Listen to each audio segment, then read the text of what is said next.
The golden hues of the setting sun bathed the city of Georgia in a deceptive calm, reflecting off the serene waters of Lisanti. The anticipation of the annual eating, a grand event where the wealthy gathered to witness the ritual ant fights, hung in the air. The elite were preparing for their grand spectacle, a tradition that maintained a semblance of order and normalcy in the city. Yet beneath this facade of festivity, a storm was brewing. As the sun dipped below the horizon, the public square began to fill with people. The Council of 12 had decreed that the Group of Dissent, a band of rebels who had dared to challenge the council's authority, would be executed publicly. This act was intended to be a grim reminder of the consequences of defiance. In the square, the atmosphere was electric with tension. The Group of Dissent, their hands bound and faces resolute, were led to the gallows.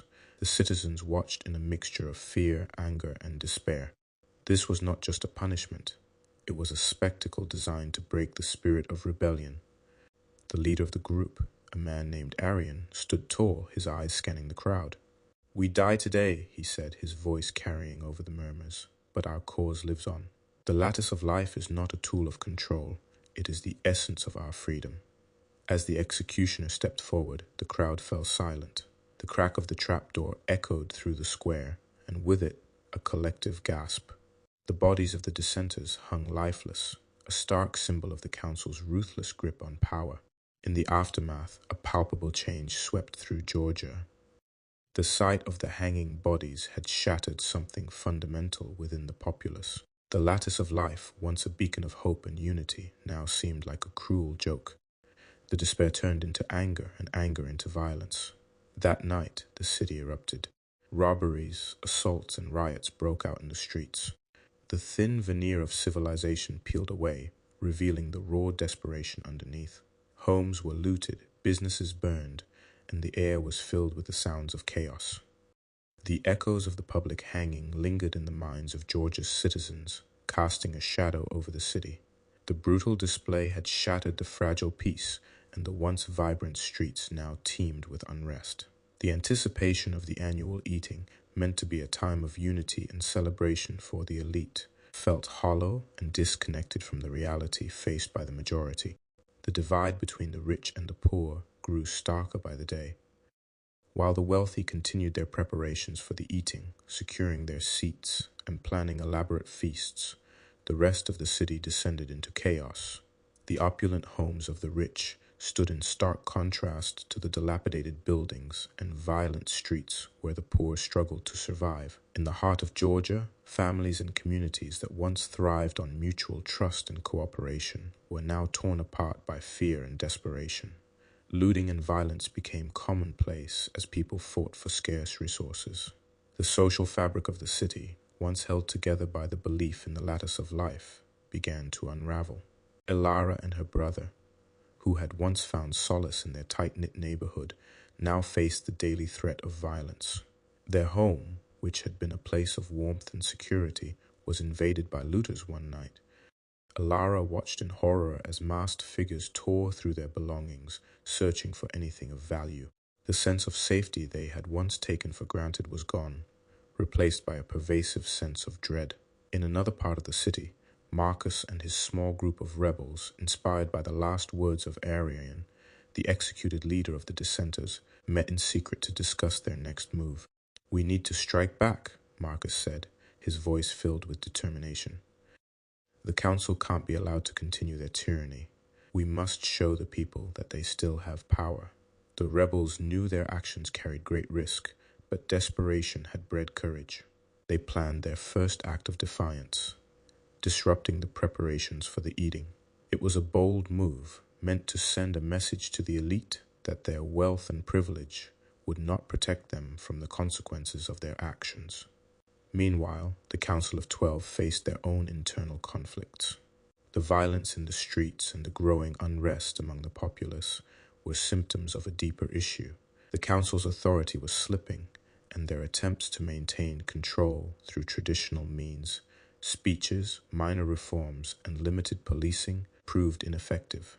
In a heated meeting, Chancellor Verus argued for more drastic measures. "We need to show strength," he insisted. "The Magitech program must be accelerated. We need to deploy enforcers to restore order. Councillor Dara, on the other hand, voiced concern about the impact of such measures. We are turning our city into a battlefield, she said. What will be left to rule if we destroy everything in our path?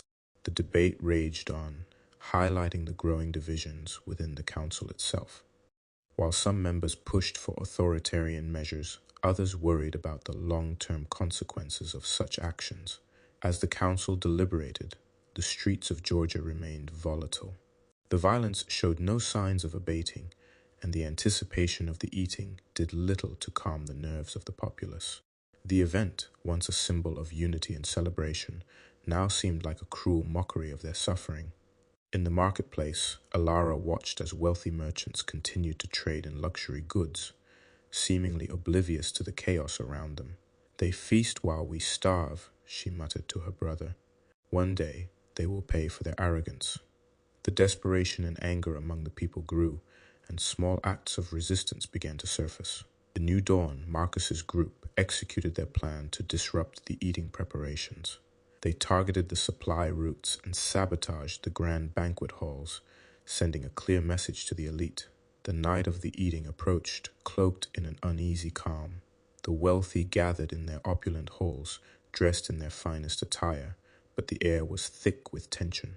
Eucalyptus, invited as an honored guest, attended the event with a heavy heart. He moved through the crowd, listening to their idle chatter and laughter, feeling a growing sense of disconnection. As the ritualistic ant fights began, the cheers of the spectators filled the air. Yet beneath the surface, the city of Georgia was on the brink of collapse. The divisions between the classes, the breakdown of community, and the growing unrest all pointed to a future fraught with danger. Suddenly, the doors of the grand hall burst open. Marcus and his group stormed in, their faces covered with masks. "This is a message," Marcus shouted. "Your wealth cannot shield you from the truth. The lattice of life is not dead. It lives in us in our fight for justice." Panic ensued. The wealthy scrambled, some screaming, others frozen in shock. Eucalyptus stood, torn between his duty to maintain order and his sympathy for the rebels' cause. The Magitech enforcers, newly recruited and equipped, quickly responded. They moved with precision, subduing the rebels with a display of technological might. Marcus was captured, his followers scattered. As the rebels were dragged away, Eucalyptus could see the fear in the eyes of the wealthy. The eating had been tainted, its sanctity shattered. The event meant to unify the elite now symbolized the growing divide and unrest. Eucalyptus left the hall, the cries of the rebels echoing in his ears.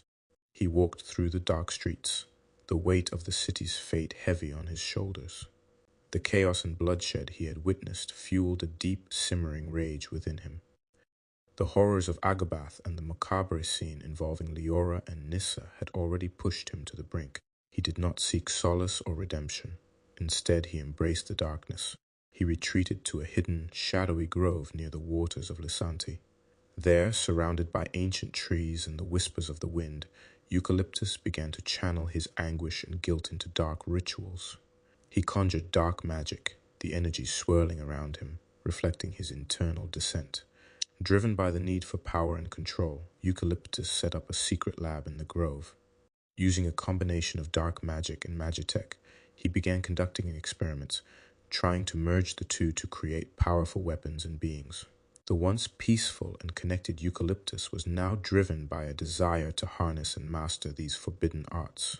Deep down, he knew that the path ahead was fraught with darkness, and the true battle for George's soul had only just begun. His actions would not only shape his own fate, but also influence the future of those around him, setting the stage for further conflict and intrigue.